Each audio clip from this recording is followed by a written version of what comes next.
Salah satu ekspedisi paling sukses diketahui terjadi pada tahun 1598 yang dipimpin oleh Jacob van Eyck dengan 8 kapal menuju Kepulauan Rempah atau Maluku. Jacob bersama orang-orangnya berhasil menyingkirkan para pedagang perantara dari Jawa dan membeli rempah-rempah langsung dari sumbernya. Kapal-kapal itu pulang ke Eropa pada tahun 1599 dan 1600 dengan keuntungan mencapai hingga 400%, sebuah angka yang sangat fantastis di masa itu.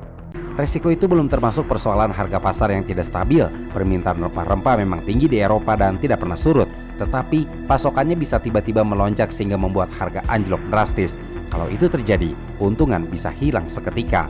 Persaingan untuk mendapatkan komoditas di Nusantara ini pun menjadi tidak sehat dan berujung pada keuntungan yang diperoleh oleh masing-masing perusahaan menjadi sangat kecil.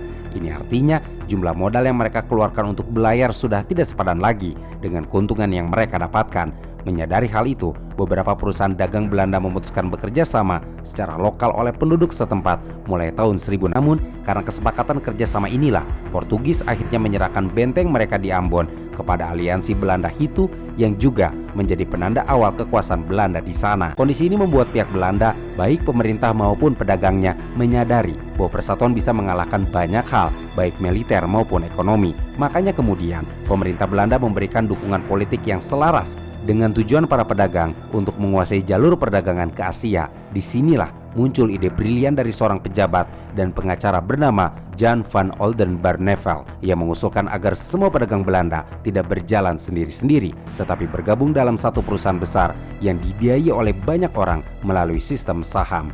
Para pedagang yang tertarik dengan ide Oldenbarneveldt akhirnya sepakat membentuk kongsi dagang dalam satu perusahaan besar yang bertujuan untuk mengurangi persaingan antar pedagang sendiri, mengontrol pasokan, mengatur harga, serta mengatasi kerugian seluruh pedagang Belanda yang bersaing dengan Portugis dan Spanyol di Asia.